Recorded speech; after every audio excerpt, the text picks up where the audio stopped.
Мы по поводу бойцов, у нас есть в Казахстане теперь уже, ну, там двукратный чемпион, 2 раза чемпион Шавкат Рахмонов, чемпион М1, и вот сейчас он уже, мне кажется, пару месяцев назад защитил свой титул и подписал контракт с UFC.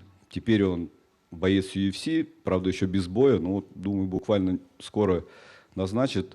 Ну, есть у нас еще и боксер, Ергашев такой, узбекский боксер, в нашей команде тоже Горилла.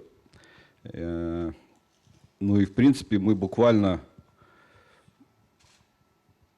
думаю, через пару недель тоже объявим об одном известном очень бойце в Белоруссии, с которым тоже планируем подписать контракт. И так, в принципе, мы открыты, да, мы хотим поддерживать перспективных спортсменов. В Казахстане, например, у нас есть боец, с которым мы подписали контракт, он инвалид, он без ноги, без одной ноги, по колено у него нет. Да, но отличный парень, к сожалению, забыл, как его фамилия, имя, кажется, Ерболов зовут. И он выступает, по-моему, в панкратионе среди здоровых людей и побеждает, что интересно.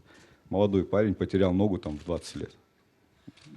Мы считаем, что он такой очень перспективный, и надеемся, что он чего-то достигнет не только на Паралимпийских играх. Вот еще у нас вопрос, пожалуйста. Да, салам алейкум всем. Так странно, столько журналистов, и никто не хочет задать вопросов этим двум тиграм.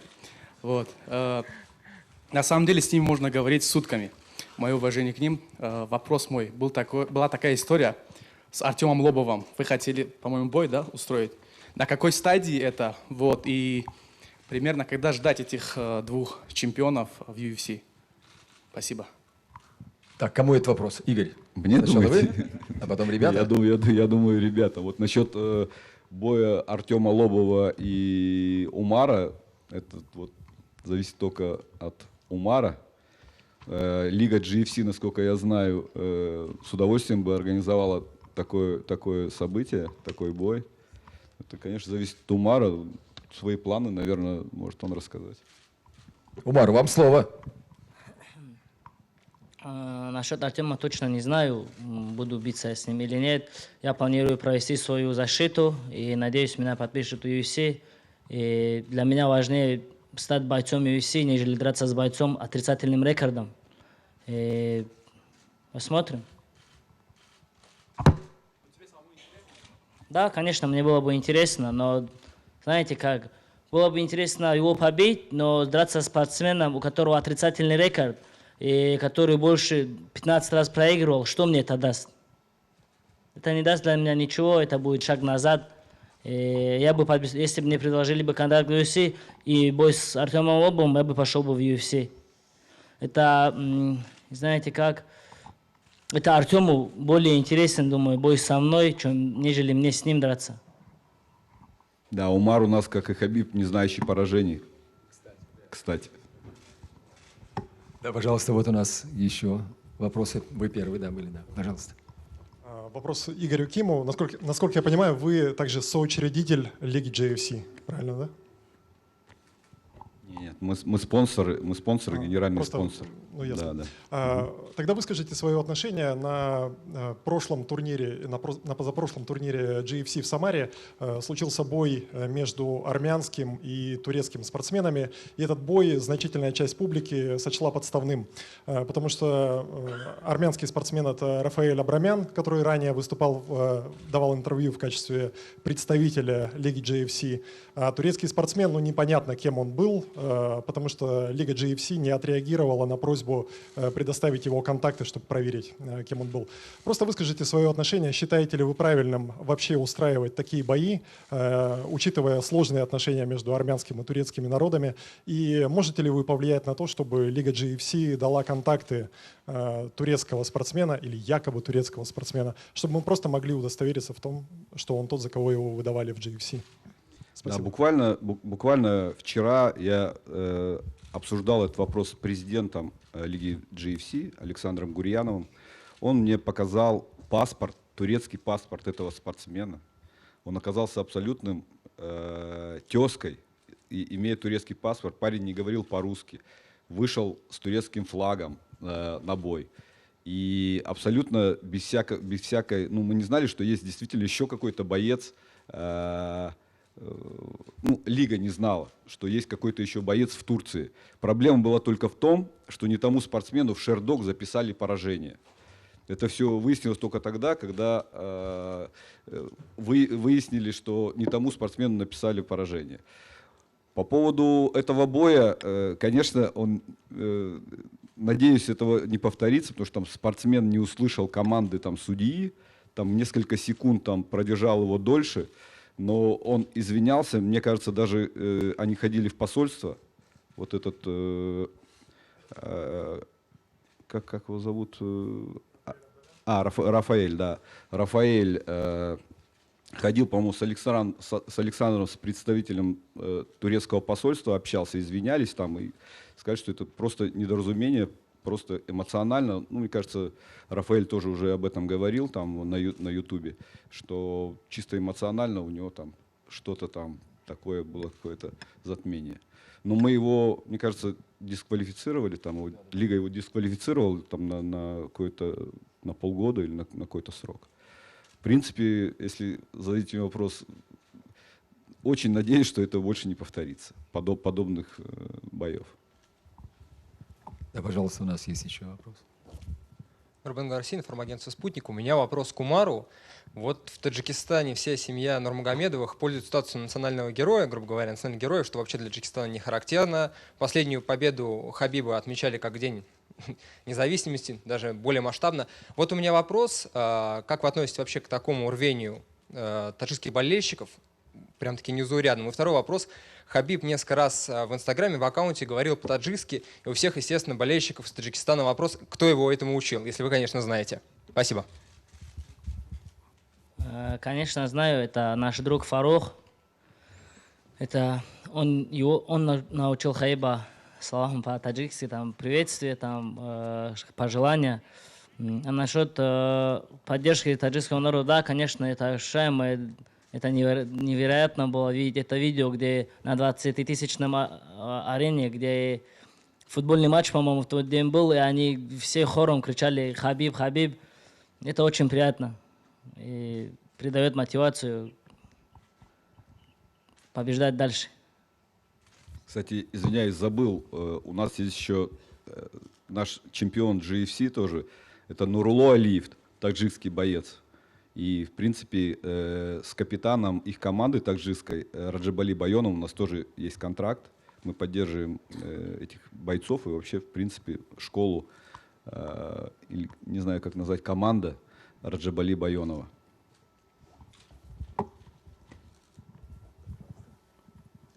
Добрый день, меня зовут Илья Джонис, арабский спутник. Мой вопрос, последний бой Хабиб был в Абу-Заби. Почему именно было выбрано Абу-Заби?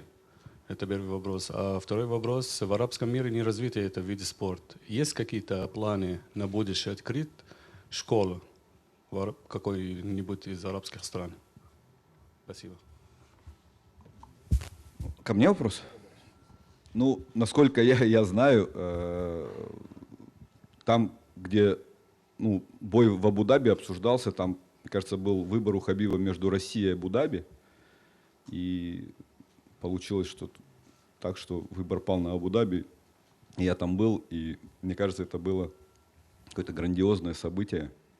Был огромный праздник для всего арабского мира и для российского в том числе, потому что это было гораздо проще прилететь в Россию, в Абу-Даби, чем в Америку или куда-либо. Вот. По поводу развития, вот, насколько я знаю, там планы Лиги GFC, возможно, будут проводиться турниры в Джильде, например, там Хабиб, обсуждали так где-то с ним об этом. В Абу-Даби есть предложение, но это уже там лига будет решать, где там проводится. Насчет школы, это вопрос не ко мне, это к Хабибу. Да. Спасибо. Давайте даме вот предоставим слово. Пожалуйста. Татьяна Новикова, информационное агентство «Москва-Баку». У меня вопрос к Умару. Хабиб в прошлом году был в Азербайджане и назвал Азербайджан братской республикой. Вот вы знаете кого-нибудь из азербайджанских борцов? Может быть, поддерживаете связь, какие-то у вас есть взаимодействия, планы на будущее? Как вообще оцениваете школу азербайджанской борьбы? Спасибо. Да, у нас есть друг, который выступает за азербайджанскую команду. Он всегда к нам приходит в зал. С ним очень тяжело бороться, там Муртазали. У них очень сильная школа вольной борьбы именно. И, конечно, есть знакомые ребята, с кем мы поддерживаем связь. Со всеми вы не можете быть физически знакомы. И, конечно, это братский народ. И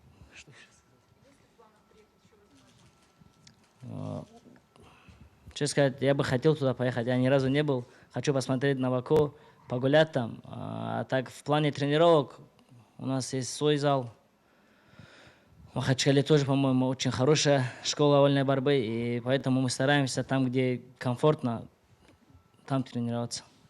Спасибо. Ну, надо сказать, что вы представители школы Абдулманапа Нурмагомедова, а этот бренд уже известен во всем мире, потому что бойцы из этой школы практически побеждают на всех турнирах, где они заявляются. Школа Абдулманапа Нурмагомедова – это действительно теперь мировой бренд.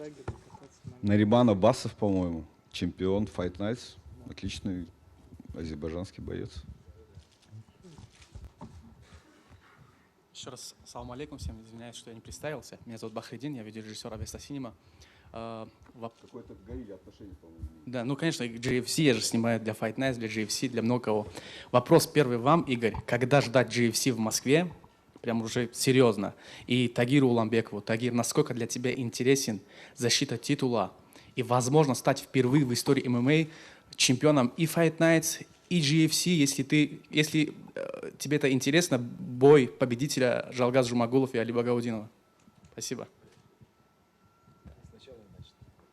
По поводу турнира в Москве мы это обсуждаем. В принципе, вот лига GFC еще там совсем молодая лига, мы провели там 8 турниров. Это не так много, не все они прошли гладко. А для того, чтобы сделать хорошее мероприятие в Москве, нужно, конечно, подготовиться. Я думаю, что это мероприятие будет оно таким большим, серьезным в следующем году 100%. Теперь, ребята. Ну, наверное, такой бой можно было провести именно в Москве с победителем пары Жалгаз и Али Багаудинов. У меня в планах провести в этом году еще один бой и уже в следующем году перейти там за океан. Али или Жалгаз? Ну, прогнозы у меня 50/50, а так мне без разницы, кто из них выиграет. Жалгаз, надо забрать. Надо забрать. Ну, с Жалгасом у нас есть, да, незаконченное дело.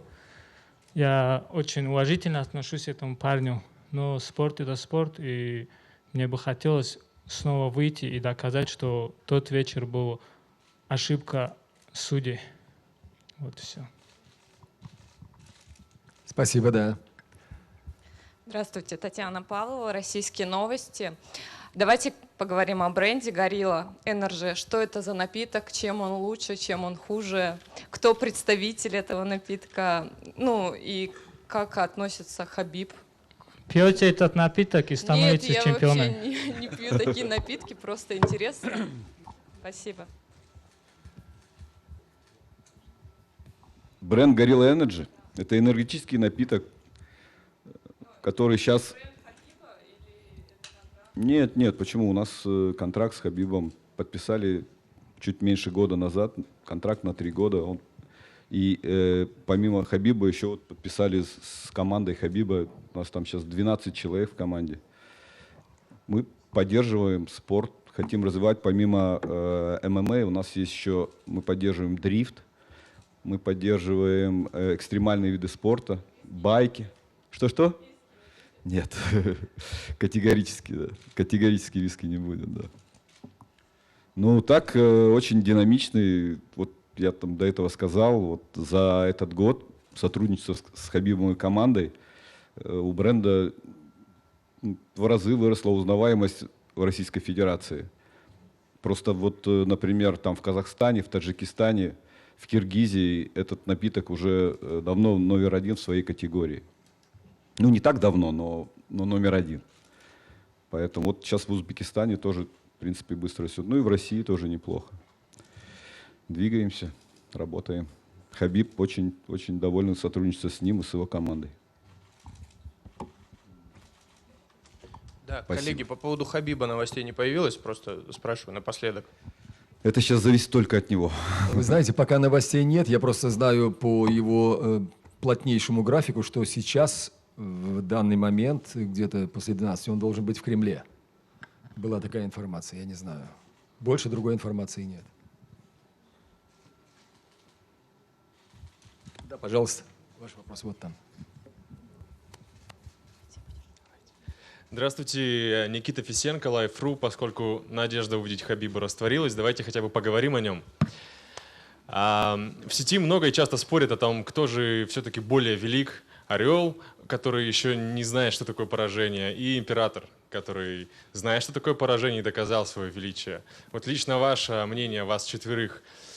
Может быть, вы лично не скажете, кто более великий, но хотя бы чей вклад в ММА можно более достойно оценить. Чей больше вклад? А пират это Тони Фергюсон имеется в виду, да? Кто это? Император — это Федор Емельяненко. Я просто не знал. Пират? Император. Причем Я последний. Я тоже слышал пират. Последний император. Последний император. Последний император. Я думаю, знаете как, Федор Емельяненко принес этот вид спорта в Россию и положил фундамент для него. Его вклад незаменим. Это человек, который начал в прайде, он был для всех нас примером. И Хабиб продолжил. Но я думаю, вклад именно Федора весомый, потому что все равнялись на него. Он даже, по-моему, в книге рекордов Гиннесса не проигрывал 10 лет. И поэтому я думаю, это тоже великий боец. И я думаю... Но Хабиб может его догнать. Если Хабиб, например, сделает еще пару боев, выиграет Тони Фергюсона, GSP, с Конором реванш, и я думаю, ММА в России в разы более станет популярнее. Спасибо, да. К сожалению, они в разное время оказались и разный вклад. Мне кажется, сравнивать это сложно, как, например, там, не знаю, Пеле и Месси. Как можно сравнить, или Марадона и Месси, или Рональдо. Они в разное время, они все великие. Хабиб — великий боец, Федор — император, и что бы там ни произошло. Но Хабиб еще не закончил свою карьеру, поэтому у него еще все впереди. Действительно, если он там победит GSP и Тони Фергюсона, это тоже будет что-то такое, что войдет в историю как 30-0, то, о чем сейчас все говорят. Кстати, GSP буквально на днях подтвердил, что готов сразиться с Хабибом, вернуться ради него. Ради него, да. Пожалуйста. Здравствуйте, Вадим Тихомиров, сайт matchtv.ru. Игорь, вопрос вам. Мы знаем, что у UFC одним из генеральных спонсоров является производитель другого энергетического напитка. В связи с этим вносились ли какие-то поправки или какие-то особые условия для контракта Хабиба с вашим брендом? И второй вопрос примерно об этом же, о его контракте. В прошлый раз на пресс-конференции вы сказали, что он рассчитан на 3 года, но теоретически Хабиб ведь может даже завершить карьеру в течение этих 3 лет, то есть вполне возможно, что он там за год, за следующий сделает 30-0 и уйдет из спорта. Будет ли таким образом все равно продолжаться его контракт при условии, что он официально, по крайней мере, будет не в статусе действующего спортсмена? Если можно, про контракт UFC и про это ответьте. Спасибо. Да, контракт... Мы подписывали контракт с Хабибом после подписания контракта с UFC Хабибом, поэтому мы учитывали, что есть такое понятие, как Fight Week, та неделя, когда неделя боя, когда Хабиб не может носить никакую одежду, не представлять никакой бренд, кроме спонсоров UFC. Поэтому у нас такой контракт, который учитывает это. Но если вы помните, он прекрасно отработал с нашим брендом. Вот на Первом канале его было интервью, он был в нашем бренде. И вот, мы очень довольны остались. И второй вопрос. Да, контракт на 3 года, и неважно, это у нас подписан с ним контракт, неважно, травма, там, что угодно. Мы как бы готовы продолжать сотрудничать, поддерживать его в любом состоянии. Спасибо. Умар, вам вопрос. Ваш брат в последнее время на волне популярности познакомился с большим количеством медийных известных людей. С ним фотографируется Владимир Путин. Он лично знаком с Атабеком Умаровым. Куда вы поедете на бой в Узбекистан? Скажите, вам удалось с кем-то познакомиться через Хабиба из известных людей? Возможно, с какой-то певицей вы хотели познакомиться, брат помог? Или во время визита сейчас в Узбекистан вы лично тоже знаете Атабека Умарова? Нет, с певицами я не знаком. Конечно, если в поездку мы едем вместе, обязательно я знакомлюсь со всеми, кто знакомится с ним. А так, такое, наверное, даже с Майк Тайсоном я еще не успел. Не знаю, пока с такими медийными личностями пока не успел познакомиться. Ну, все впереди, конечно. Да, пожалуйста.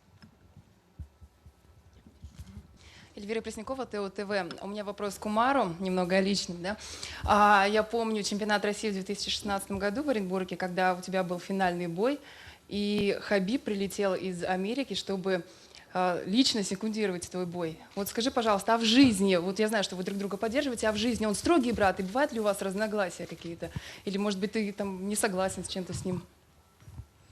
Знаете, в Дагестане, когда ты младше, у тебя не может быть не согласен. Ты всегда согласен с мнением старшего, и если ты не согласен, тебе может прилететь. Поэтому приходится считаться старшим. А прилетает жестко. Да, прилетает так, что на следующий раз не хочется, чтобы повторялось. Да, брат поддерживает. Тогда он не прилетел на весь турнир. Он мне сказал, выйдешь в финал, я прилечу.